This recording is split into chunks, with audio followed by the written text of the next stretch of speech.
Guys, welcome to episode 7 of MSI After Hours, the final episode of MSI After Hours, because MSI is over. It's finished. I won't spoil it just yet, but be warned, there will be spoilers in this. So if you haven't seen the final, watch it before you watch this. And I'm joined by my boy Daniel Drakos, as per usual. He's wearing a Christmassy, lovely sweater. Did someone in your family knit that? No, it's Legend of... It was a gift. Oh, it's Zelda. It's Zelda. Yeah, and normally it's reserved for Christmas time, but I was cold this morning, so I just put on whatever was in my cabinet, and here we are. That's that's how you do fashion here in this house. You just throw on whatever's in front of you. Yeah, I like it a lot. You're not mortal. Thanks. Yeah, for the dude, it's cozy as fuck. I'm not gonna lie to you. Just gonna shout out again. Perfect. Thanks so much, It is man. the perfect amount of warm. Yeah, looking kind of cozy, mate. You looking hella cozy. Dude, I'm good. It's been a good day, to be honest. It's been a good day? We got 5 games in the final. 4 of them were excellent. What? The 5th one was good if you're an RNG fan. What did you do today? How was your day? Were you just watching it on at home, or? Yeah, dude, I was just chilling. I was just doing finger exercises on guitar. Been trying to grind that a little bit while I'm trapped inside my house and just watching. And it was chill. I played a couple ARAMs with Ender too during some of the downtime between games. But like honestly, dude, it was just a really, really chill day. Made a couple memes, shit posted. I lived that good life, dude. I did not work too hard today. I just made dinner before we got on. Ooh. Bro, it's been mad chill. Like, yeah, I just made dinner too. Damn too. one, I've had a great day. I just made dinner too. It's actually it's on the way, so it's ready in 20 minutes. But I just made dinner as well. You just made your order. I feel you. I just made my order. But yeah, bro. Huh? I'm just gonna say, you can cook though. I think that you sell yourself short because you can actually cook. Yeah, I can cook. Fun fact about me: I'm actually a decent cook. Karina is my point of evidence. Actually, I made Drakos breakfast once, but it was cold before he got there. Yeah, that's true. It was still good, for the record. You cook a mean fucking egg. That was a well cooked egg. Okay, that's what I'm talking about. Nice, I love to see it. Yeah. But someone randomly said in the chat, I would love to see some kind of weekly podcasting in the future with just Cage and Drakos talking shit. Dude, I would love to see that too. Do that.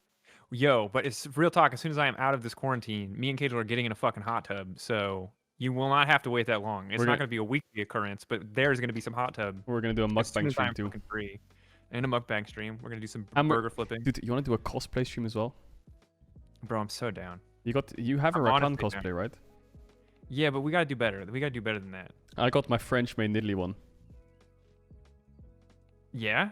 Wait, like you got yeah? All right, shit. Yeah. Hell yeah, bro. Whoa. I don't know who I'd cosplay. Dude, whatever your heart desires. I'll figure it out. You did Nidalee. Should do something weird. Okay, that sounds good. Anyway, it's 3 weeks of off-season now until LEC starts. LEC starts June the 11th, I believe. So definitely 2 or 3 weeks, probably 3 weeks, 2.5 weeks until that starts. So me and Drake also gonna pop off with the variety streams probably next week. When do you get out of quarantine? So I emailed the government today because I've been talking to them too much secondhand. So in theory, on the 10th day, which is tomorrow, I can take a test, and if I'm good, and I'm free. But I've also heard that I need to wait the full 14 days regardless, which would be the 28th, which would be very sad, very fucking sad, but would set us up for a nice little weekend hot tub action. So I'm waiting to hear back from the government. But tomorrow's a bank holiday, so probably earliest I get out is the 25th, so we'll just have to see. Okay, well, that's good news at least. At least it's progressing. Anyway, today's series was a banger. I thought after RNG won game 1 and they were slightly winning game 2, I thought it was G. But Damwon made it very interesting. I think some of Damwon's drafts were a bit weird, like the J. Smith draft was really odd to me. The last draft especially I think Damwon's last draft was terrible. I even said it on the broadcast. It was actually the worst draft they've drafted in the whole knockout stage. Because they are playing a poke comp into a hard engaged nocturne comp, and I think that this doesn't work in any universe. Because by the time Varus can charge his Q or Jace can even fire a QE, there's already lights out and they're fully engaging on you. Kais is ulting on you. There's a Gragas flashing Nocturne, Leona.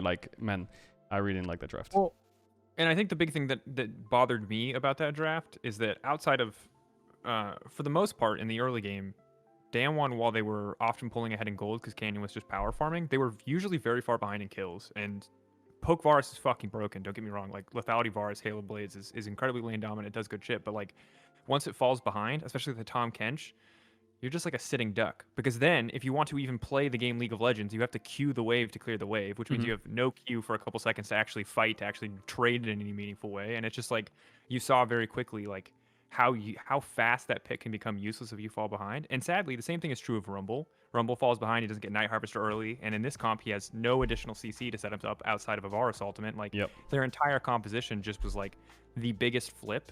And Damwon is a team that can play these compositions. Damwon is a team that can play full early game. Like they're absolutely like, I'm not saying that their draft was bad in the context of them as a team. I think it was super limited. But the thing that bothers me, and the reason that it like I think that it was bad is because it just didn't play to how the series was going. It's like they just came into game 5 like, you know what? Fuck everything else that happened in this series. This is a best of one. We're going to play our style, ignoring the fact that like they were in a lot of these games getting their shit kicked in the bottom lane. You know, like still like a lot of explosive action around the bottom side of the map. And it's, I don't know. It just feels like it felt more like a desperation draft than like a we're really calm, really composed, like big brain kind of thing. Because it was super vulnerable. It was like glass cannon, right? If it pulled ahead, it was impossible to beat that draft. Like Jace Varus poke with a Rumble ult to back it up.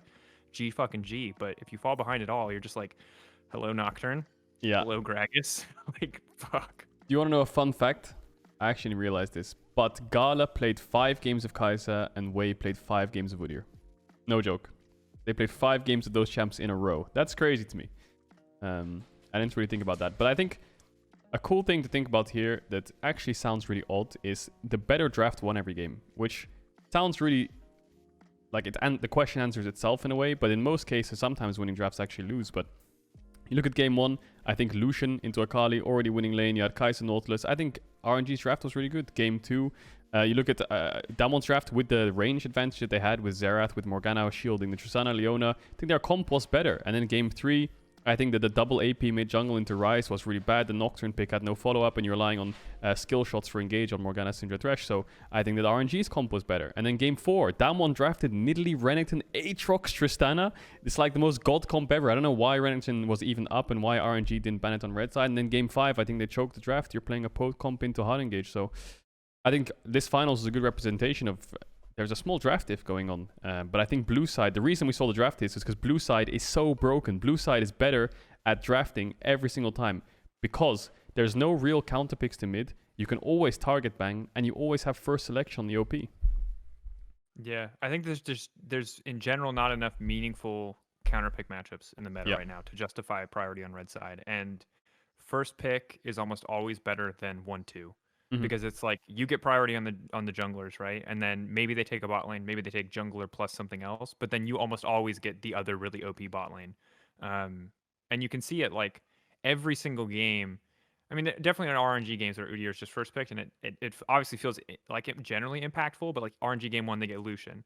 Next game, you know, Damwon Kia get Lee Sin first pick. Like these are all like in the context of their games, insanely powerful. Like the Renekton for Showmaker, right? Like each and every first pick champion outside of, admittedly, yes, the games where Udyr was first picked, and Udyr was still really impactful. But don't get me wrong, but Udyr isn't like the big sexy first pick. You know what I mean? He's just good. He's one of the good junglers, and all of those picks were insanely impactful in the context of the game. Yeah, and the thing is, the only thing that red side has going for them is what you can do on red side is you can counter pick support, which I think is a slightly big deal, especially if things like Varus is open.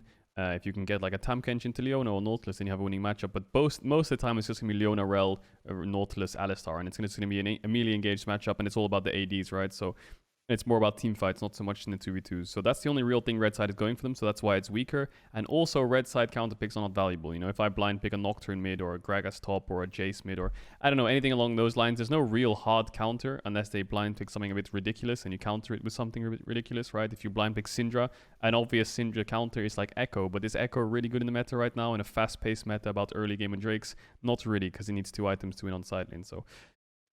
Blue side's naturally more OP, gets more selection of the OPs and gets better first rotations. Because right now, you'll see nowadays, like you first pick a jungler and then 2-3 on blue side, it's just an insta bot lane lock-in. Kai'Sa Nautilus, Kai'Sa Leona, you know, there's no real threat of like, I'm scared of picking this champ because I can get countered. So yeah. Yeah, I think, I mean, I will say that this series was still despite the fact that, like, yes, seeing Udyr, Morgana, Udyr What Rumble do every you game think is like, about the schedule change? it's not very fun It anymore. seems so It was unfair, exciting and why at is first because DK it was not like, holy even shit, AP junglers are back, compensated and then with it's like, bonus oh, AP side junglers and Udyr, selection, and or the at AP least junglers game kind of one do the side exact same thing that selection? Udyr does, which is, you know, power form. Not that there weren't a lot of really awesome Rumble ults, really awesome Morgana performances, but yeah, it feels like we're in a stale jungle meta again. That's what a million best of ones does to you. Yeah. But I'll say that, like, yeah, you had like the Xerath pick, you had like the Akali pick, even though it didn't work. Like, Showmaker still had some really excellent moments in the game. You highlighted them on broadcast and at Telestrator. Like, there were still some really spicy picks. The prevalence of Nocturne, Rise showing up, you know, like there's a lot of picks in these drafts that kind of established themselves as important in this Hmm. best of five that weren't super significant for the rest of the tournament, right? A lot of Nocturne bans, some good Nocturne performances in groups, but Nocturne very quickly became like a really significant pick in this Yep. series. And so still a good series, still super interesting in picks and bans, but I agree. I think that, like, in general, I'm hoping for more significant changes. I don't think we're going to get them. That's what I'll say, is that, like, I think the jungle rework that happened mid MSI is probably like the biggest shift that we're going to see. I haven't played with that. You've played a lot more solo queue than I do. So maybe you have a stronger opinion on like what the impact of that is, but overall, I don't think we're going to get any like super dramatic shifts. We're not going to get like a class rework. Like, AD carries aren't going to get a crazy rework. Top laners aren't going to get a crazy rework. So I think we are in for a lot more of this. Maybe there Hmm. are one or two small patch changes or item changes that like really shift the meta dramatically. But I think this is probably what we're getting for the rest of the year, outside of hopefully Udyr getting pushed out of meta. No, I will say those jungle changes are hard to measure because what they did was they changed the camp respawn from 2 minutes to 2 minutes 15, and I think that just stops level 4 invades to take away camps before first base. I did a long breakdown on my YouTube about it, but I think that solo queue is not really affected by these jungle changes that much. I think it's going to come down to scrims and competitive because solo queue junglers are all about assassins and getting kills and snowballing, right? The solo queue jungle meta is so much different to the competitive jungle meta. Yes, you can play Morgana, Udyr, and Rumble in solo queue, and they probably are one of the best junglers, but you can also play Kayn, Evelynn, Kha'Zix, and get away with it because you won't get punished and you're just going to get free kills anyway. So it's hard to measure the jungle changes on a solo queue, and all of the teams have been scrimming on this. I think it was 11.9, 11.8, something like this. They haven't been scrimming on the new jungle changes patch. I think some pros were actually complaining about it. Like, why am I playing solo queue with completely different jungle camp spawn timers, whereas in competitive I'm playing a completely different patch? Like, that must be really annoying for them, 100%.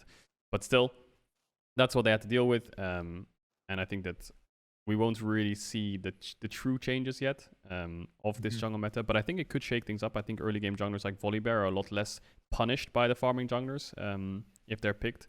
But I think that the meta it's fun to watch because like Lee Sin, Lucian, Jace, these are all fun champs. I think if it was a tank meta, right, where you have like Sion versus Maokai top, you have like Sejuani versus Gragas jungle, and then just scaling picks, that's kind of boring. So the meta is fast-paced and fun to watch, but I think the difference is the picks are very obvious of what's coming out.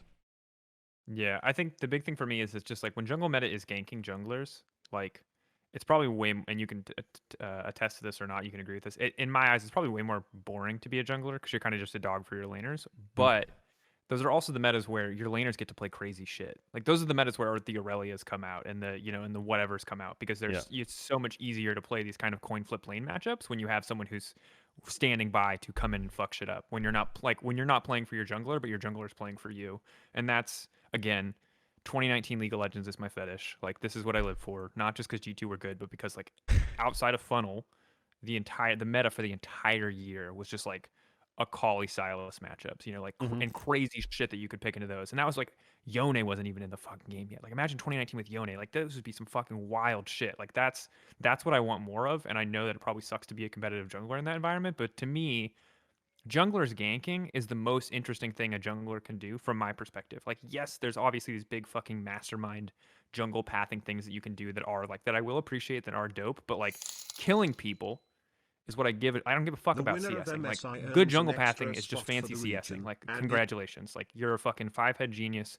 I respect all the effort that you put into. I would rather you play Volibear and dive that motherfucker. Like, that's what I want to see. I don't give a shit that you're like 3 camps up. It's not that interesting to watch. I respect it, but it's really boring for me. Yeah, I agree. Someone just donated 10 euros and said the winner of MSI earns an extra spot for the region and the second most important tournament. MSI. Riot should be doing everything they can to ensure the games are fair. It disgusts me that the format is changed to accommodate for a team to leave on time. Well, I think that we can talk about the schedule topic a tiny bit here. But I think that obviously Damwon was affected by this. Playing back-to-back 5-game series is always going to be really tiring and really hard for a team. pushing. They played 10 games in like 24 hours, right? Non-stop on stage, drafting in between games, drafting before games, scouting, all these things, trying to get scrims, pre-scrims before the tournament starts. So it's rough, but I really wonder if this was, I don't think in any shape or form that this was a spiteful way or an intentional way of trying to sabotage Damon's run at MSI. I think this was just something that was either overlooked or something that's just to do with, obviously, RNG getting off the ground in time with their tests, so. Yeah, and I think that's 100%. I think the thing is like, yeah, I agree. Like, I believe the statement at face value, right? Like, what I'll say is that in the future, I don't think the solution for the record is like give first seed first game. Like, yes, that is one solution, but I also just think that like the MSI schedule should be probably changed so that there is one day between back-to-back semifinals and finals. And maybe that sucks. Maybe that's not an option. Maybe they choose a different option. But like, if this is really such a disadvantage, this like back-to-back best of fives, then the different like the seed 1 seed 2 difference, like they're one win a fucking part. Like it shouldn't be that like one win is the difference between you having a day to recover. If that day is so significant, there should just be a day off there, right? It's like it's either really really fucking significant, in which case the difference of a single seed should not be enough to like to deny people that day, or it's insignificant enough that it's like it's just not, it's not that important, you know what I mean? But like I'm inclined to think there just needs to be another day off there. Yep. And I think that on the like, is there's like some greater conspiracy theory? I mean, I work for theories. Riot, so like, you know, I could be the representative of the secret Riot Illuminati, but no, I'm inclined to believe, as someone who has no impact, who has no context on this decision outside of what we saw publicly, that like it is what it is. And probably when they made that decision, it was like, okay, in the hierarchy of importance, getting people out of here on time, making sure that they can leave the country, making sure that they can get back is slightly more important than what was probably viewed at the time as a luxury of this like day difference. This was probably considered more of a necessity. And maybe now like the priorities have shifted. Maybe now like who's ever making these decisions, I think Tom Martell put out the announcement, sees that it's more important based on the community feedback. But I can totally see how before the community blew up, you're like, well, let's see, like, all right, the slight difference in day schedule that's always brutal no matter what, or getting this team back to their country when they're supposed to be back to their country on the flights that are already booked. I can see how someone who's organizing a tournament would be like, oh yeah, we need to make sure these guys can get home on time. Yeah, and I think that regardless of this this finals being on certain days and Damwon playing back to back, I think Riot should actually learn a lot from this MSI personally in terms of scheduling, because I think not only that, but the best of one format was really, really saturated and draining, I think, for viewers.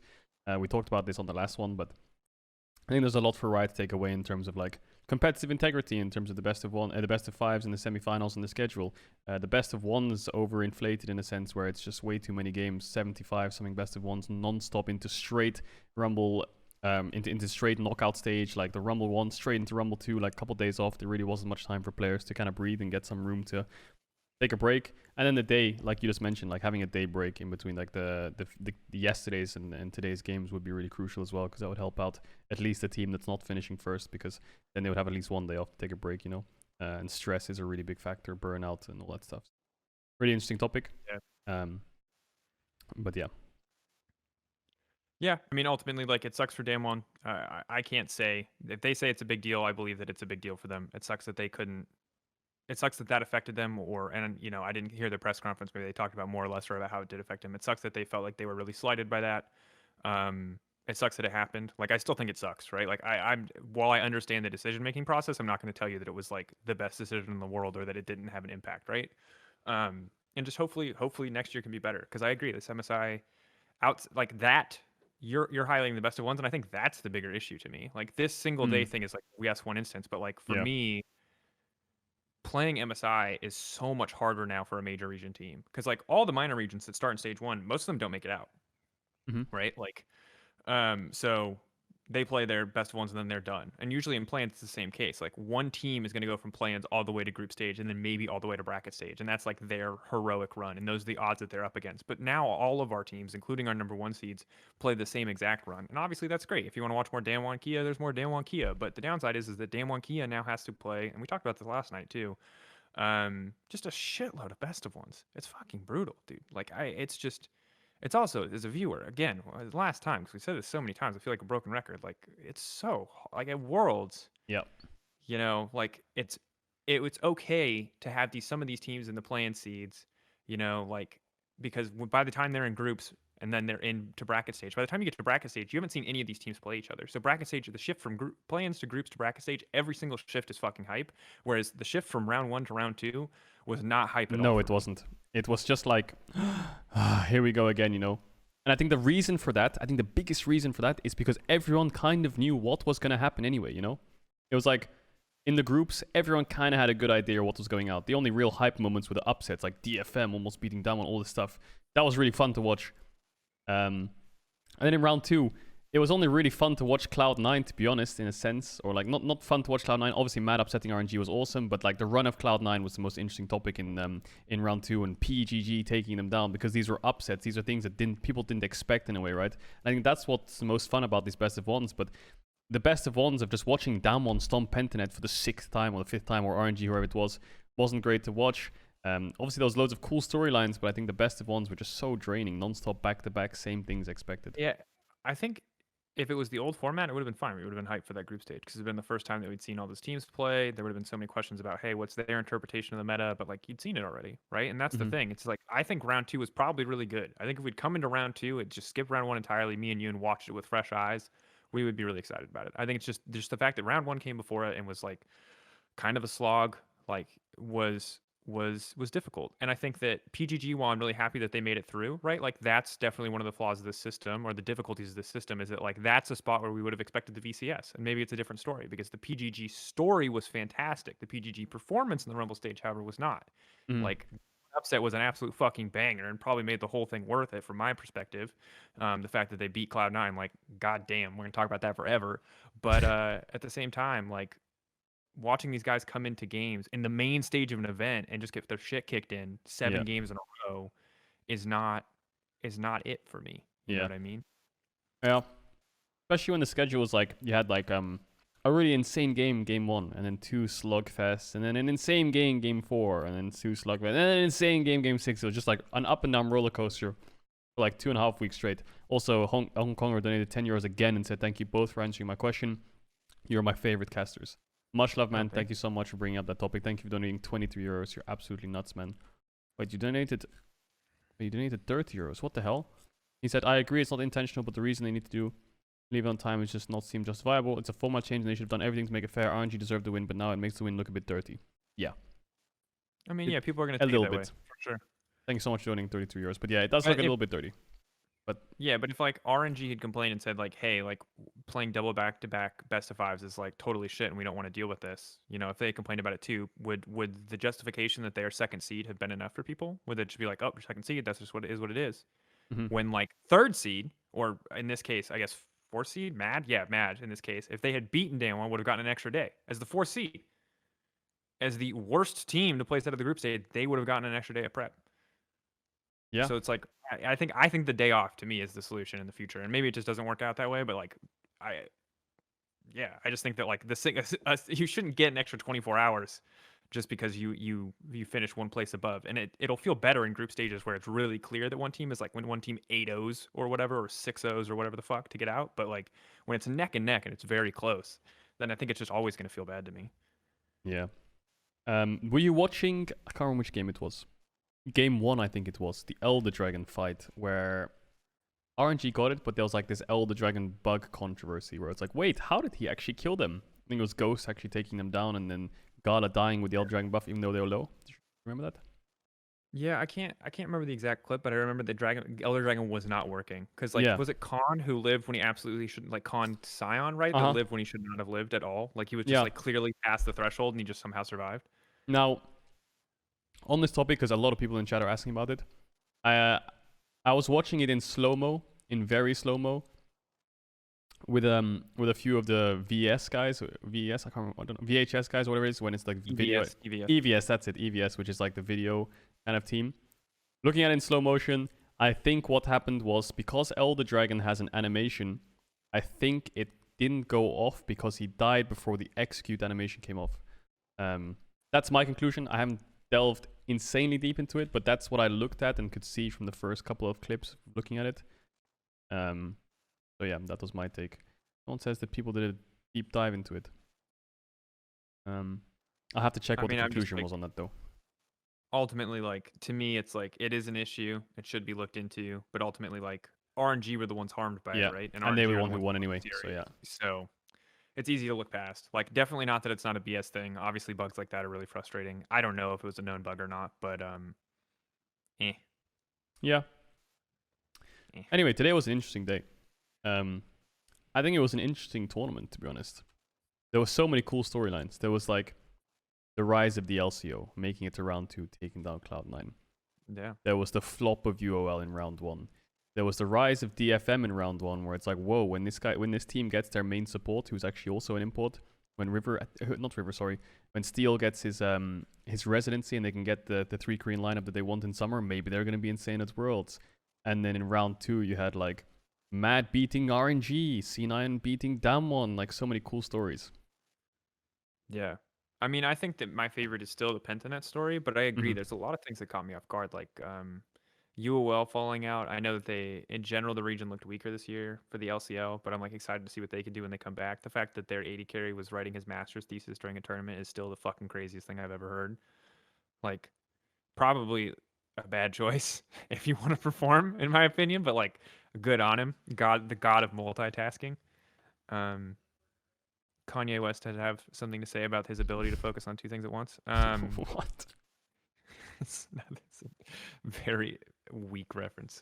And Mad going to other 5 than games that, against world champs? I mean, yeah, I was skipping ahead, but yeah, I think that series I still really love because I Mhm. think that Mad still got to show so much of what makes them good, but ultimately like Dan Juan pulled out and just smacked him around in the last few games, which I think is like, if you're looking for Mad to grow, I think it's one of the best ways for it to end, where they like really got to show what they're made of. They got to win the way that they wanted to win, and then Dan One just beat the hell out of them. So it's like, I don't know, if I'm mad, if I were mad, I'd be super fucking motivated coming back. Well, probably super exhausted and tired and wanting a break, but then after that, super motivated.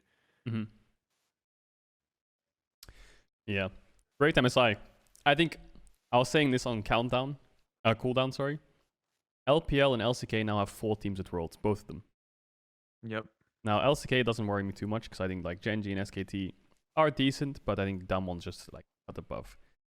But now imagine Worlds with RNG, FPX, EDG, Top Esports. Mate, we're fucked. Like, We're actually fucked. we're screwed, man. What is this? Yeah, so a couple things that I think. One, I think that Dan One are going to be way better this year at Worlds than they were here at MSI. Like, Dan One were literally full of complaints this entire tournament, and whether or not you think they were valid, like, they hated the fucking solo queue, hated the practice, got a patch change mid-season, you got Barrel fucking running at half the tournament, and I think that a lot of those performance issues, I think are going to work themselves out by the time, because they performed last year in China, and I expect them to perform better this year. And so I expect big things from them, but like the rest of the LCK, I'm not sweating about. But you're right. On the opposite side, LPL, unlike the LCK where it's like Dan One and then all the other LCK teams, like the LPL is just fucking stacked. And I think that there are people that will look at RNG's performance and be like, God damn, I'm so proud of you, RNG. But then also like, but still, probably FPX would have been better. And it's hard for me to fucking argue because look at the fucking clinic that Xiaohu put on in the top lane in most of these games. And admittedly against Con, it was pretty close. Like look at how good generally Xiaohu was across this tournament, right? And then think back to how he did against Nagari, right? Where he's down 40 CS in every fucking game. Like Jesus. Yeah, that's true. Like holy fuck. Like that's the level. Xiaohu's the level 3 Kaiju, folks. Like the level 5 Kaiju hasn't even fucking come through yet. Like the West is going to be in trouble. We haven't even seen him yet. And I mean, historically, EU has struggled against the LPL, so we'll let NA take care of them. Sorry, excuse me. But, dude, 4 teams from the LPL at Worlds, like... And then there's going to be... If you took, like, the current standings, right? You have, like, SKT there, Genji, Damwon. And then it's, like, Mad, Rogue, and G2, who are, like, the top 3, let's say, at this split.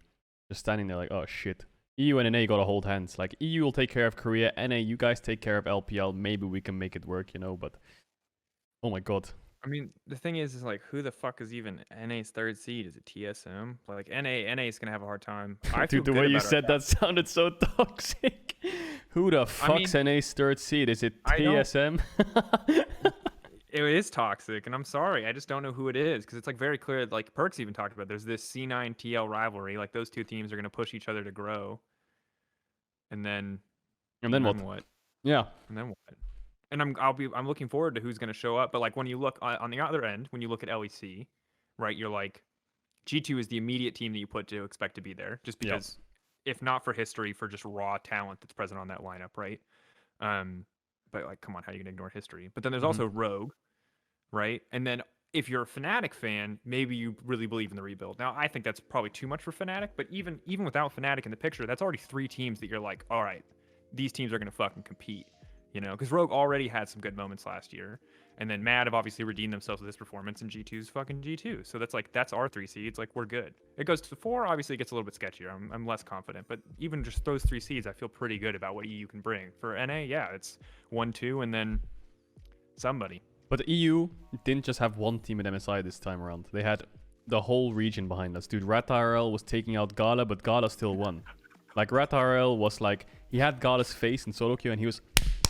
But somehow Gala still won the tournament, and he was absolutely insane. So it really wasn't enough. Like, EU had the whole fucking hope of a region, and they couldn't do it, man. Some say that the reason that Gala played so well and evolved so much over the course of this tournament was that he was in the hyperbolic time chamber of EUS solo queue with RatIRL. That's just what I didn't say it, but like some people have definitely been saying that like RatIRL is like kind of like Gala's sensei is what I've heard. Yeah, Operation L9 was not as successful as we wanted it to be. That's all I'm saying. Operation L9 was a failure, man. We gotta get it better next time around because the Gala was still popping off, you know? And the thing is like we thought we could break them with the US solo queue, but from what I've heard, LPL solo queue is like 8 kills by 3 minutes. So I don't know who's gonna break harder, right? You just gotta hope for the best. You have like L9, who's trying to take out RNG and stuff like this, or Damwon by playing out of their minds in nutcase solo queue. And like, guys, have you seen the super server? This is nothing close to what we deal with on a daily basis. But Showmaker did say he was losing his mind, so we were breaking them. Well, solo queue was breaking them. Yep, not enough for Mad to win, but RatIRL beat Gala. Gala won MSI. RatIRL's better than RNG. Can you imagine, like, RatIRL joins, like, Vitality or something with, like, Leader and Selfmade, and they go all the way to Worlds, and you have RatIRL in Worlds group stage against RNG? How you gonna fucking sell Crown Shot out like that? Jesus. No, Crown Shot goes to Yumi support. Oh, I got it. Yeah, perfect. He is a big Ezreal Yumi fan. Yeah. I mean, shit, dude. I would love for RatIRL to come into pro play. I don't know how he would do. I'm always like concerned about streamers making the transition because I know people were like forever ago were like TF Blade, he needs to switch to pro. Like it's his time. Challenger on every server. TF Blade. Like. And then Vitality rebrands to L9 when they get the Worlds and have like special L9 jerseys. Dude, it's Europe's hope.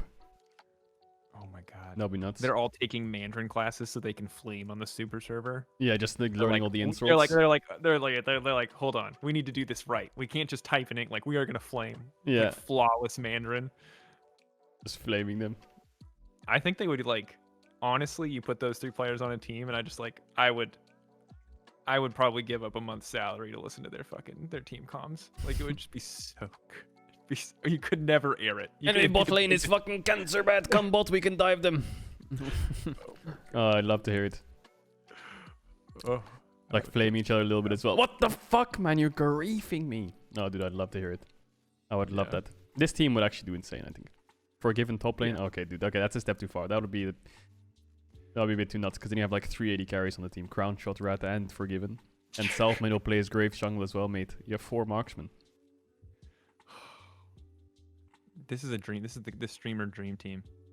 Actually, yeah, streamer world championships. Imagine that. Oh, dude, I could join that.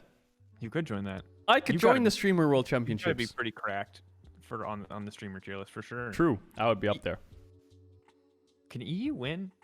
I don't know any. I see. The thing is, I don't know shit about. Dude, EU would win easy. Like, think of the EU streamers, right? We have No Way For You, who's an insane mid. I think Werleby or Baus are insane tops, you know, for like the level they're at. You know, Baus was rank 4 a couple of weeks ago. 80 carry, dude. We can just take Crown Shot, or no, we can't take Crown Shot. It's Rat and Apocalypse bot lane. Oh my god, it's gonna be nuts. It's gonna be nuts.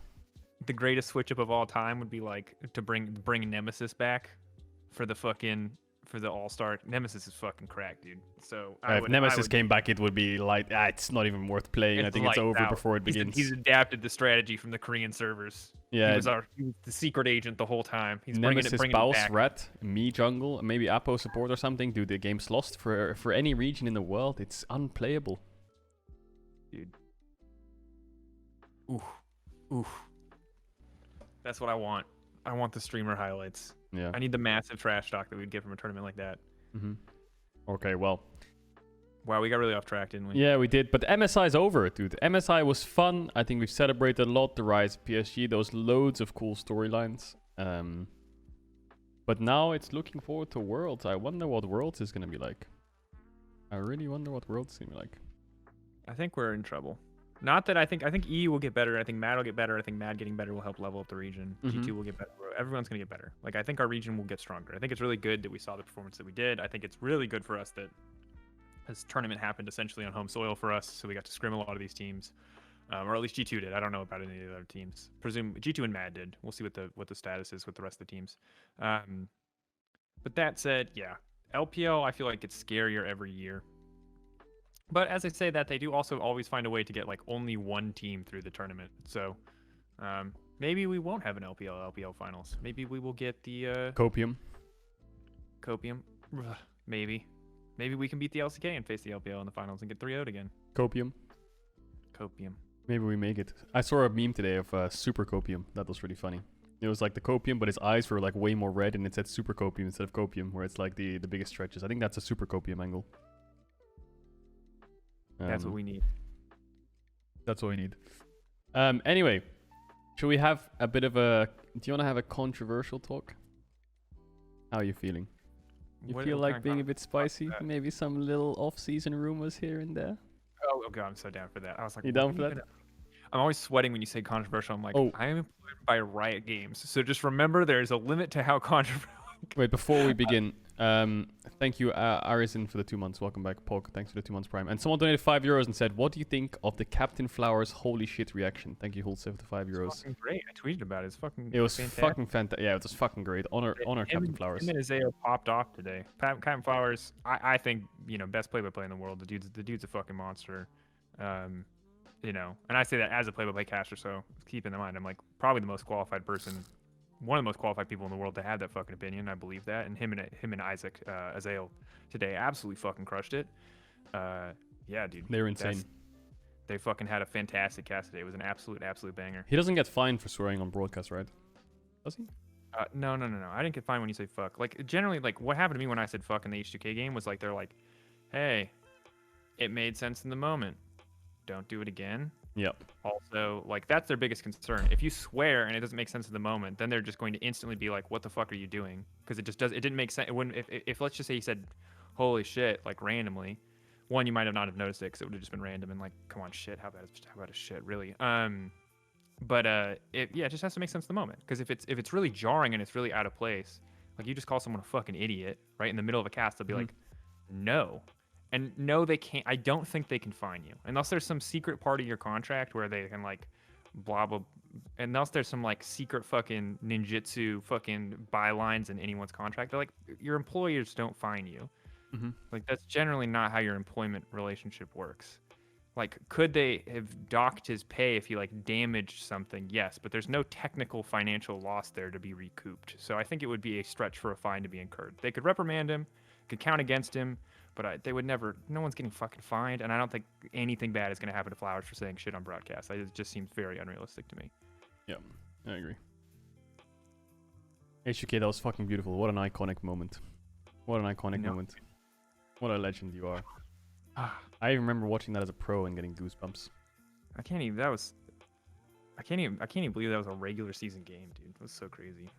H2K, that was fucking beautiful. Anyway, let's start with a little bit of a Fanatics discussion here. Yeah, Bwipo jungle, Adam top, Nesquik mid, Upset, and Hillesang. Before we begin, let me open up OPGG real quick. Let me type in Chongus here. And let me just have a quick look at his OPGG. How is he doing? Challenger, 700 LP. Pretty good win rate. Most played Viego, Morgana, Udyr, Rengar, Xin Zhao.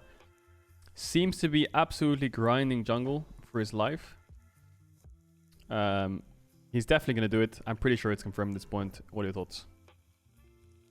I think it's probably confirmed. I don't know for certain. I mean, like, if that's, did he confirm that was his account? He did not confirm or deny that it was account, and he now changed his Twitter bio to how does confirm. Sure. Used to be Fnatic top, you know. Yeah, I saw that, and that's like, I can't tell if that's just like rumor baiting or not. But I'll say it's that if that is his account, then yeah, like if that's ever confirmed to be his account, yeah, I'm inclined to believe he would play jungle, because you wouldn't put that much time in your off season into playing a role if you weren't going to do it.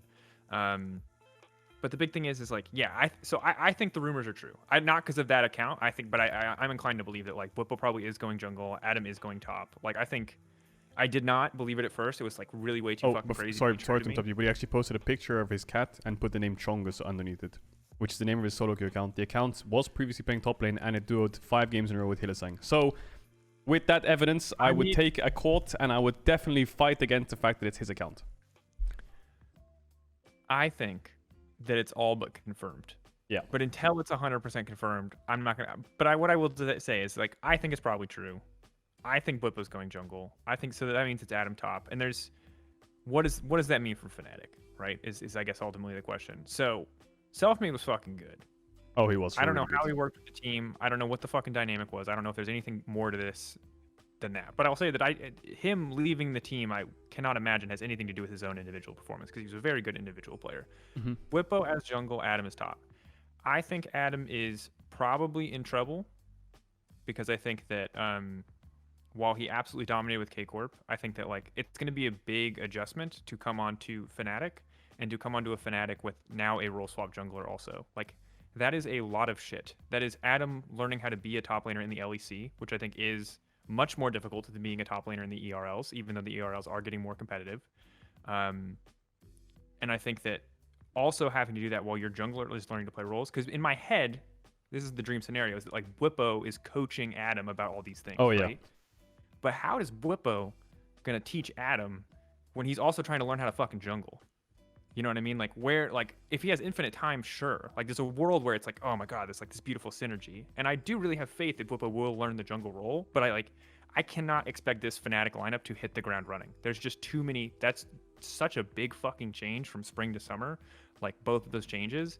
Mm-hmm. And high risk changes. Like, not every ERL player who pops off in the ERL, as much as I loved watching K-Corp, instantly comes onto the stage and pops off. Does Adam have a ton of potential? Yes. Is it instantly going to show itself in week 1? I don't think so. I think he's going to need more time than that.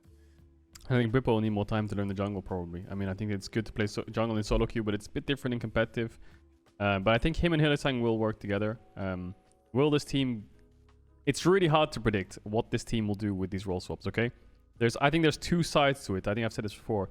There's going to be 2 extremes this team. Extreme number 1 is it fucking fails. It's a train wreck, you know... Nothing works out. It's a horror. That's one end of the spectrum. And I think that the other end of the spectrum is, wow, Whippo's a really good jungler. Adam is one of the best tops in the LEC. Great surprise. This team is top 4, which I think they were almost top 4 last split, but now they're top 4 with a brand new roster and maybe better mood outside the game, maybe more confidence in each other. So that brings a lot more than just performance inside the game, right? I don't think there's much in between. I think there's a tiny couple of things in between, but barring that, I think it's one of these 2 outcomes. Yeah, I think... Like, yeah, I think there's maybe some middle ground where Adam's like average, Whippo's like an average jungler, Fnatic finish around 5th, and that's about it. All of this hype and stuff just kind of goes away. But I think there's three extremes then. I think the thing is like, when I think about Fnatic, I really believe, like, okay, so Fnatic, let's say, ignoring the changes. I think Nisqy was a solid mid laner, top 5 easy, you know, competing, getting in there. It was actually a really close race in the top 5 outside of Caps, I think. As actually decide. I think like Larson was obviously up there in the top 3, but past that it's like really, really tight. It was Larson Caps for most of the season in the top 2, and then everything else was like really, really close in top 5 at least. And I think they have the best laning bot lane in the league, or did in spring. Like, Hylissang ups at fucking kill people every single game. Like, regardless of meta, regardless of picks, those guys pop off. You know what I mean? Like, they are absolutely like rock solid. And that said, I really believe in the potential of Whippo and Adam. You know, I believe that they have high ceilings. I believe that they can eventually hit those ceilings. I just don't think it's going to happen instantly. Mm-hmm. And with Mad coming back with the same roster, G2 coming back with the same roster, Rogue coming back with the same roster, it's like, shit, it's gonna be a fucking uphill battle. Like you're trying to build a ship in motion. You know what I mean? Like that is not an easy thing to do. And all these other teams are significantly ahead of you. The good news is like when it comes to learning a new patch, learning a new meta, like you're at the same place that everyone else is. But when it comes to functioning and learning how to play as a team, you're an entire season behind every other team, which is really rough. There are other teams that are going to be there with you, Vitality probably, but for the most part, most of the lineups that are competing for playoff spots at least are the same. I wonder if there's any team in the world or in history, in Europe, let's say Europe in history, where they've made a roster swap between spring and summer and then made it to Worlds. Has that ever happened?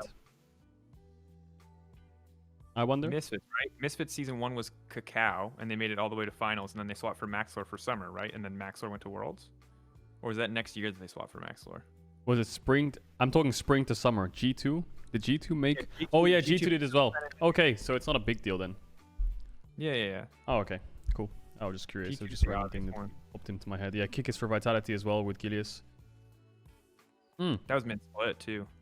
Yeah, that was mid-split, right? Yep, that was Reckless coming back. Yeah, okay. It's happened a few times, so maybe Fnatic can do it. Has Fnatic ever missed Worlds in their history? They've been to every single World Championship ever. They missed 2016? Or did they make 2016? They missed season 2 apparently in 2016. And 2016. Okay, so it's not every season. No, Korea, thanks for I think the thing for me is like I don't give a shit really about like organizational accolades because like an org is just an org. Like good on Fnatic. They've got the legacy, they've got the expectations, and that's cool. All that shit comes with playing for an org. But for like the 5 players of Fnatic, like they're just 5 guys. Like bam, we slapped a Fnatic logo on them, but these are just 5 players. So I think like putting the history on them is probably unfair. Like, are people going to do it anyway? Yes, absolutely. Like, are we as a broadcast going to talk about those being the expectations that are on their shoulders? Yes, absolutely. But like, what does Adam care? Should Adam care about the Fnatic legacy when he's thinking about how to improve and how to get better? Like, no, because it's not going to help him improve and get better to be like, oh, there's this giant weight on my shoulders. Or maybe it will, in which case he should think about it. But like, more likely than not, thinking about this immense pressure and this immense expectation on you, I can't imagine helps you. So I prefer to live in a world where like they're not worried about that, and I'm not going to put that pressure on them personally. Yeah, I agree. You can't really attribute the history to the current roster because it's very different. Only Bwipo and Hylissang are the ones who stand by.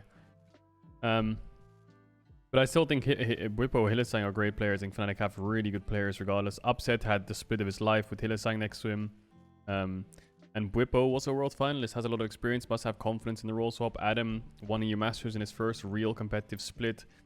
And Nesquik's just a good, secure mid laner, which I think Fnatic need, the stability in a rock. So I think Fnatic will be a very interesting one to watch. And I think another really interesting one to watch is where Selfmade's going. Vitality. Selfmade jungle, leader mid lane, Crown Shot, Labrov bot lane. And the top lane is going to be SLT. I don't want to butcher this, but I will butcher it. It's going to be Salute Atus, who was the top laner for Big. So this roster to me is an odd one because obviously it's an upgrade. 100% this is an upgrade from Vitality 2021 Spring. 100%. Mirka, I think Leader's an upgrade. Skeens, I think Selfmade's an upgrade. SLT, I think could be an upgrade over Shigen. That probably is. And I think Crown Shot and Labrov were actually not playing bad towards the end of the year. Yeah, I think this is one of those ones where I'm like, I have no fucking clue, to be going honest. This was so highly variable because this is a one where I can see it really. I think most people are going to say 18-0 or 0-18. Like this, it's going to be feast or famine, and I think that's probably fair. But there's a lot of players I just don't know enough about. What I'll say is, I think Labrov has looked solid. I think Crown Shot has looked solid. I think that Selfmade was really good, and I expect him to continue to be really good because jungle is a role that you can mostly play in isolation when push comes to shove. I'll say that Leader is a guy that, say what you want about his fucking champion pool, but when we domestic, like in the context of EU matches, he's always done really well individually in lane. And when we were doing in-houses before the season started this year, Leader was unfucking touchable. Like Leader single-handedly probably ruined in-houses because no one could actually lane against Leader, including Special, who was at the time an LEC mid laner, right? Like I know it was actually fucking unplayable for Special. He lost every side of every matchup, right? And like, so Leader is really fucking good. Does that translate? That's a big question, because it did not translate to him when he played on Misfits. He was not like popping off on Misfits. He had 1 or 2 moments, 1 or 2 games, but other than that, it was a pretty rough split. Will he do better with Selfmade by his side? Yeah, probably. Like these are 2 guys who I know are who I think probably want to play together. And Crownshot being in the mix Crownshot's another guy who I loved. I loved his time on SK. I was actually shocked when they got rid of him on SK Gaming. That really fucking caught me off guard. Like that was stunning to me actually, because he was their best player. So I'm hyped for Vitality, but if you told me, if I didn't watch League for a few weeks and you could make up any scoreline in the world with 2 sentences of justification, and I would have to believe you. Because this has got to be the most high variance roster on paper that we've seen. Dude, LEC summer is going to be nuts with Fnatic and Vitality. Doing these changes. Trick was certainly not the best player. Oh my god. Yeah, no flame, but no. Yeah, I don't think Trick was that nice good. Try, guy. That good in summer split SK. I don't know what it was, but he seemed really off, especially when I was playing against that team. He was. I think he's a it smart was the player. Crownshot show, kinda. Yeah, he's a smart player. I've heard that he provides really good things for the team, but he wasn't. He definitely wasn't the best mechanically by any means. Yeah, definitely. So there's 2 other teams which did big changes.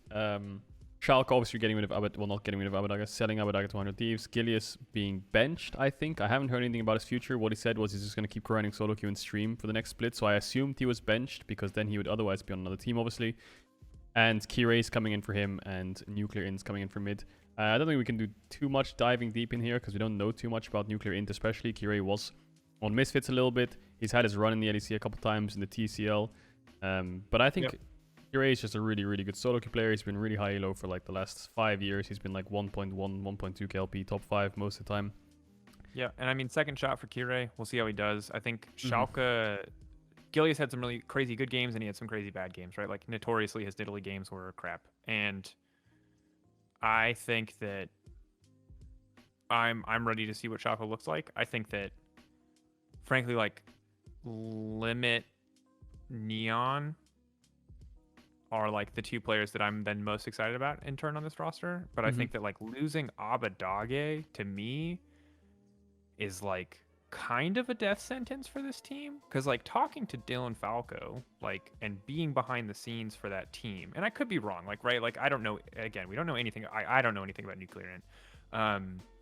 He really loved Abbedagge. He really had nothing but good things to say about this guy. Literally just constantly. And the thing that he prided himself on, and the stats back him up on this, is that Abbedagge was one of the few people in our league who could go even with Caps in lane. Or win. And when you look back at the Schalke series, he's fucking right. You know what I mean? And that's a huge loss for Schalke, that big power point, that big point of reliability. And yeah, Abbedagge certainly did have his shit games. Certainly had his faker Dage moments too. But that level of performance is really, really hard to come by, because Caps, despite the fact that all of our mid laners are getting better, still shits on most people in our league. So someone in chat said you mid laners are weak right now. I actually disagree. I think Caps is really good. Weak. Larson, Humanoid's really good. Leader coming in, I think, will be a good surprise to people. I think VTO got a lot better, and he's quite a strong player. It's very hard to say about Nuclear Int, but if you're just looking at last split, Abbedagge was really good. Nukduck has had bad splits recently, but I still think he is a good player. So I wouldn't count him out so much. So I think that top 6, top 7 mid laners are actually pretty good. Niski is not bad either. So he won the LCS last year, right? So yeah. I think that the top 5 mids. Again, I think it was Larson and Caps at the top, and then there was this kind of the humanoid Abbedagge Nesquik kind of blender in the middle. And depending on the day, it would depend on who you kind of got. And I'll say I agree. I think people are going to meme the shit out of Nuke Duck, which I think is unfair. But I think that if you tell me you don't expect much from him, I think that's fair. I think that Nuke Duck is a guy who, as long as he has been in the league, every single player I've talked to has been Nuke Duck is in my top 5. More often than not, Nuke Duck is in my top 3. Even when OG was just the biggest fucking clusterfuck of a team, pro players that I talk to still put Nuke Duck in their top 3. So whatever the fuck he is doing in scrims or whatever the fuck he is doing in lane phase, even if it's not translating to wins, like is giving other mid laners his respect. And that's like the number one indicator for me if someone is good or not, is not like, do they have a high KDA, blah, blah, blah, CSD. It's like, do other mid laners respect them? Because there's so many fucking variables in League of Legends that you like, it's a single stat can start to tell a story, but it's never going to paint the whole picture. But like getting the respect from other mid laners is a very big deal. Can we just take a second to think about how many fucking good EU mids there are, just so I can hammer this home? Okay, so Chocolate was good, even though he's not playing, so we'll count him as well. Nuclear Int just came in. There's a lot of new mid laners coming to LEC. Now, 10 mid laners in the LEC. Let's look at the LCS. Cloud9, you've got Perks in mid, right? 100 Thieves, you now have Abadage in mid. Team Liquid, you have Jensen in mid. Yep. TSM, you have Power of Evil in mid. Evil Geniuses, you have Jizuke in mid. There's 5 of LEC's top mid laners in the LCS, and LEC still has 10 of them. So don't tell me mid lane is not stacked in EU. Chocolate was good. You're trolling. Chocolate, like, obviously he had some shit games, but Chocolate was good. When Chocolate popped off, he was fucking good. EU mids is right there, baby. There's 15 EU mids in the West, and there's only 20 teams in the major regions in the West in like NA and EU. So take that! It's so true. It's so true. Oh, nuts that. Oh, and there's Nemesis as well. We'll throw Nemesis in there. He's not playing, but Nemesis is fucking good as well. Jizuke is sick, for the record. I think Jizuke is really good. I just think that he hasn't been able to share the same level in NA that he had in LEC. I was really sad. I'm happy for him that he left because he seems like he's doing much better. He looks like he's in great shape these days. He's doing awesome. You know, as a human being, I'm happy for him. As a professional, I wished he had stayed because he was fucking great. Yeah. So that's all. Yeah, there's me as well. My Malzahar, dude. We got at least 18 of them. Jesus. Bivin, yeah, he's not playing so much anymore, but he's still pretty good. Froggen, Bjergsen, yeah, you can throw all these at me. Keep them coming, dude. Alex Hitch, we can go way back. But yeah, Peke, Ocelot, dude. They're everywhere. Everywhere you look, it's like the Spider-Man in Avengers. Everywhere I look, I see them. Vedius is Nocturne mid. You love it. Defining the meta. He was ahead of his time. Just like Genja and Triforce on Corki, Vedius playing Nocturne mid predicted this MSI final. Yeah, Vedius. Go ahead. No, that was all. Yeah, Vedius. BTO is a good mid. He's a good Zoe, at least. He struggled on the rest. He was getting fucking way better, though, by the end of the regular season, if you guys remember. He was actually starting to play really, really well. They started talking about how they shifted their attention and started playing more around him and how well it worked out for the team. So I'm actually excited for VTO, too. Yeah. And in the boot camps of all the pros, VTO was actually smurfing in every single solo game that I saw. So I think he's been practicing really hard in this offseason. Nice. What is this? Caedrel Rysack 54 CS in 10 minutes? Okay, dude, don't give me that shit. Holy shit. Cool. And then the last one is XL, right? Nukeduck in, Denick in. Feels like they're just signing veterans to cover a rookie and a veteran to get immediate success. Would you agree with that? I mean, or to try to find immediate success rather than investing in talent. I have no fucking clue what XL are doing. I think Denick's good.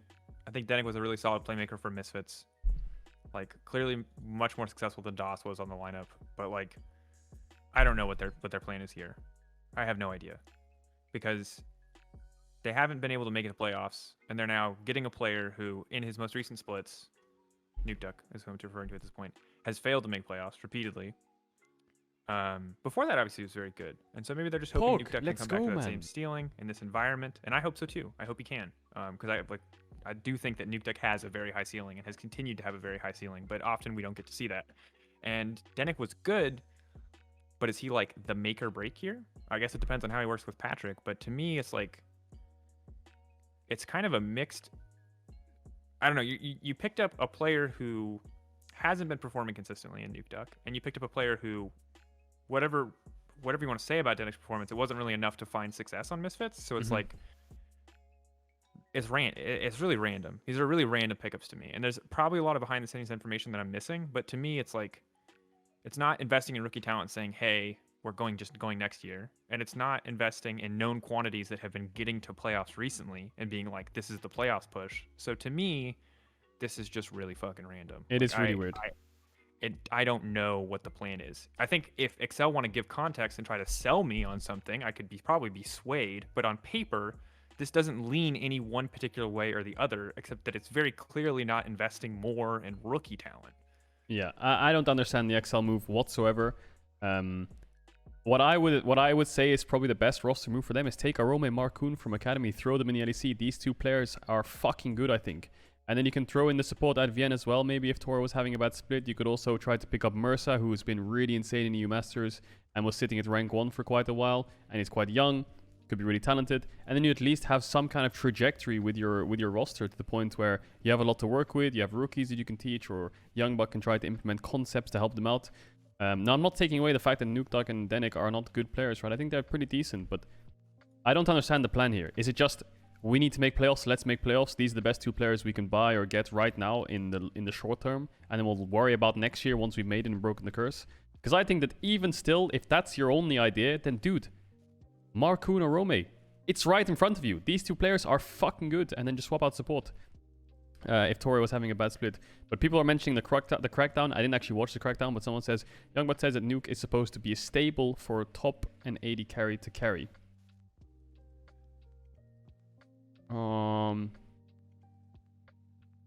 Okay.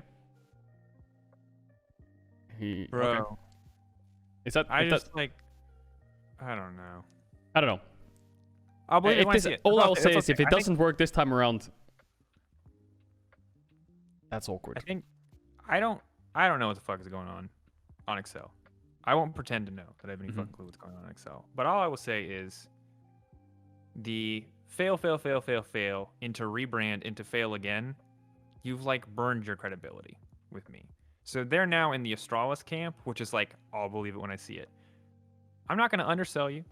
I'm just not going to overhype you. You know, you are taking this, in my eyes, 1 week at a time. When it comes to setting bigger picture expectations, I'm going to count your history against you. But when it comes to like looking forward to the future, I'll just tell people what I see. You know what I mean? Like, I don't want to I don't want to take the wind out of their sails.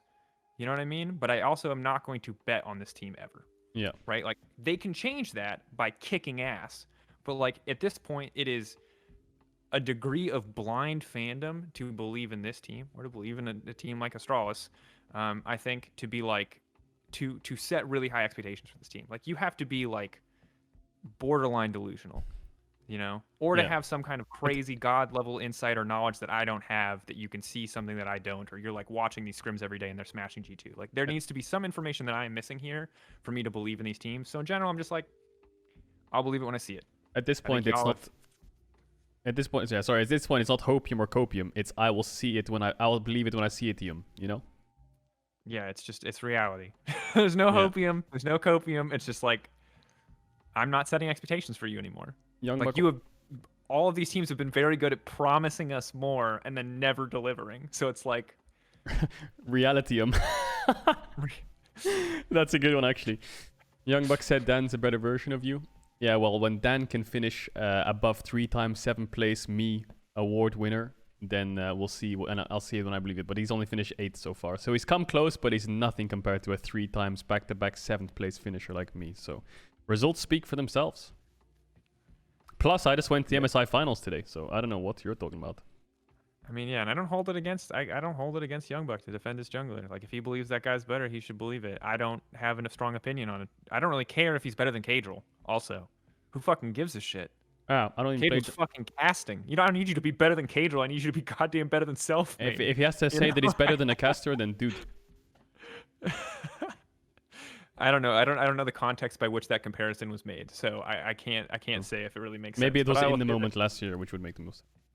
Yeah, that would make sense too. And I'm not faulting Youngbuck. He sees something in these teams and in these players that he believes in. The dude has a history of success, and I hope that he can continue to find that success. Like, I don't wish anything bad on Excel. Again, my only thing with Excel is no expectations. I expect nothing from you. You cannot disappoint me, because I will not give you trust again until you earn it. Youngbuck said, you are a 5-head, but Dan is a leader. Okay, I can see that. I mean, I was more of a talk out of game kind of scrim player and trying to help push the team. I was more of like a mini coach in a way. But when it came to in-game stuff, my hands they just fucking disappeared. I don't know what happened. So I had a bad split. Well, I think my split was fine, but it was not great. My smites were good though. Anyway, I think that's most of the rosters we've been through. I think that's all of them. Is there any other changes coming in? Do we get a replacement for Ender? You guys are gonna see. You guys are gonna find out what's gonna happen in summer. Oh yeah, Summer's and gonna be Ender's the wild. biggest off-season roster change, dude. Like, Honestly, true. outside is that? Yeah, so for context, we're recording Euphoria tomorrow, again from home. It was supposed to be in studio, but I'm quarantine jailed. God bless German government. But Ender's going to be there, and Ender's going to talk about MSI with us, and we'll talk a little bit towards either at the end or at the beginning, probably at the end, for like 10-15 minutes about leaving, what's next for him. If you don't already, follow Ender, support Ender on platforms. He's going to be casting. He's going to be doing stuff. He's going to be making content. He's going to be chasing his dreams back in his home of California. Yep. Much love to the dude. He has been a big part of the LEC's success. He wrote all the LEC updates. He's contributed to so many of the creative pieces. The dude is awesome. And there's a legend. Play-by-play caster, for the record. So Hysterics would not replace Ender. We need a color caster. And there's a legend. Yeah, Ender's a legend. Young Buck said your Smites won the team at least 3 games. They had no business winning. True. Yeah, as a last topic on this, I don't want to blow smoke on my own ass or whatever it is, or like talk shit about other junglers. The big reason why I retired was burnout. That was it. I just lost interest in the game as a player, and I couldn't push myself to grind. I'd grinded so hard last year, didn't make it. Was really sad, so I just kind of not gave up, but just took a break. I still think I was in decent form for being like a top 6, like a playoff jungler. I had 3 LEC offers, but I decided to just go against them all and say, screw this. I had 4 LCS offers as well to play. I said, screw this. I'm done. I don't have it in me. I don't have the juice in me. I don't have the gas in me. I can't do it. So I just started to use just my head instead of my hands. So that's just that's a big reason as to why I retired. Maybe I'll come back one day, but I doubt it. Yeah, and we're glad to have you. You've been fantastic. Congrats again, by the way. You made it all the way to MSI finals in your first MSI. It's working better than my playing career, huh? Hell yeah, bro. I'm glad it is too. It would really suck if you didn't make it to LC. You'd have to really fucking bomb out as a caster to not make it to LEC playoffs as a caster. True. We would really, you would have had to like we'd have to been like, all right, Caedrel. Yeah. We're going to boot you now. It's time for you to go. You thought this was going to work. We thought this was going to work, but goodbye. Yeah. Good luck. No, but you fucking killed it, dude. I'm happy you had such a good first split. I'm happy we got a cast together. Dude, we had so much fun. Yeah, dude. Oh, and we were so close to getting even more fun, but you know. Are we allowed to say that? COVID. I mean, all I can say is that like there were talent rotations that included me and Caedrel casting more and further in the tournament, but due to me and this whole COVID situation, we weren't able to make those. We were gonna cast. Okay. Yeah. No. It was gonna be insane. I don't want anyone to use this as leverage to be like, we wish you guys had cast this series instead of X or Y. It's like not fair. But we could have. There was potential for us to go further. COVID cut that short. Which sucks. But and this is not a dig on anyone else's casting. I think everyone who casted deserved to cast. Everyone else's casting deserved it. Everyone who cast in the semis and finals absolutely fucking popped off. The casts were I think the casts and the desk. I don't know. This is my first international event, but they were fucking sick. Like the Medivedi Ender cast in the semis was fucking unreal. I wish Medic dropped an F-bomb in that series as well. The finals was nuts from game 1 onwards, and the other semis of PSG RNG was also fucking crazy. So, to be honest, I think the whole broadcast, or like the English broadcast, actually smurfed the hell out of this international event. I don't know, it's my first one, but it felt really smooth. Yeah. Things that I'll note is if you liked the casting and the people on the broadcast this event, and you don't follow them on Twitter, there are a lot of people who do not have a big Twitter following. Lyric is a good example of this. He cast out of the LPL. Lyric is a fantastic color caster. He's pretty young in his casting career, but he was like, before that, he used to coach Southeast Asian teams. The dude is a fucking awesome person. So follow Lyric, like follow the people that you like, that you see on broadcasts, because there's a lot of casters in the LPL that do not get as much love on a lot of these platforms that like absolutely deserve it. Dag is a good example, another guy who came in clutch. All the play-by-play casters in the LPL really who sadly didn't get to be here, like for sure, follow those people. Obviously, you guys know Captain Flowers, you know Kobe, you know all the NAEU casters, you know the LCK casters, like. But like, still, give that love out there if you feel it. If you like the casting, let those people know, because they don't like. We are very ingrained in the LCK community, or in the LEC community. Like, we're for most people the primary broadcast, right? So like, we are here with you. But when you're like the secondary broadcast, when you're the piggyback broadcast, in the case of the LCK and the LPL, I think it's a lot harder to build your brand, a lot harder to build those fame. So like, give those guys love. Actually, they absolutely fucking I'm gonna do a deserve it. unique big shout out to Dagda, because he did the LPL finals. I think he killed it, and he was on the desk with me during MSI. So I'm just gonna link his Twitter there. I think Dagda was fucking good. So if you want to follow anyone, make sure to go give him some love, because he's really great. I think That was really awesome to work with him. And Lyric as well was awesome. There's a lot of smaller, like not smaller, but like great colors, especially, that don't have as big of a following that were working on this MSI. So yeah, make sure you drop them some love. But I think that's a wholesome way to end it. I think that they'll definitely get more love, hopefully at another international event or in their own regions. But yeah, the amount of work these people put in is really, it kind of goes under the rug. People don't really notice it. So make sure to give Drakos some love, give Lyric some love. And yeah, that's going to be it for MSI After Hours episode 7. Thank you all for being with us on this journey. If you were watching since episode 1, you're a fucking OG. You're the best. Maybe me and Drakos do some crazy podcasts in the next couple months, or some Worlds podcast, or some off-topic podcast that doesn't have anything to do with League. Wait. For sure, if we can get it to happen, we should invite Whippo. Is that allowed? Do you know? I don't know. We should invite Google. who? If we're allowed to invite people to the hot tub stream, we will. And for sure, if Whippo is confirmed as Fnatic jungler, we're inviting Whippo for a hot Oh tub. my god, imagine a Whippo interview in a hot tub. Oh my god, that would be sick.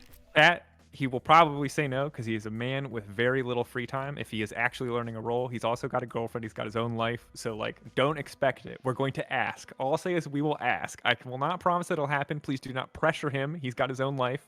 But we will try to make it happen. That's all I'll say. Here's the hot tub. Let's go! Me and Drakos gonna do a hot tub stream anyway, so if he's down to do it, we'll definitely do it. The hot tub stream will probably be sometime next week when Drakos is out of quarantine. We're gonna do some random cosplay streams, some mukbang streams, and then after that, there's gonna be a lot of... there's gonna be the Lee Sin challenge. It's gonna be me versus Agarin. Oh yeah. We've got other fucking games to play. Holy shit.